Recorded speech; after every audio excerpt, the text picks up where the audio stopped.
Лук и чеснок всегда были известны как эффективные народные средства от многих болезней. Наши бабушки и сейчас их используют для лечения кашля, притом приготовленные ими средства не навредят даже маленьким детям и беременным женщинам. Для приготовления средства от кашля потребуется лук 500 грамм, сахар 200 грамм, головка чеснока, мед 2 столовые ложки. Если есть аллергия, то его можно не добавлять. Приготовление. Лук и чеснок очистите и мелко нарежьте. Литр воды вскипятите, добавьте в него сахар, лук и чеснок. Доведите до кипения и варите на медленном огне 3 часа. У вас должен получиться негустой сироп. Полученный сироп остудите, процедите или сбейте блендером до однородного состояния.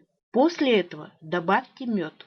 Принимать данное средство от кашля нужно по 1 столовой ложке 4-6 раз в день. Теперь вы знаете, как приготовить безопасное средство от кашля. Подписывайтесь на наш канал, чтобы не пропустить другие полезные советы.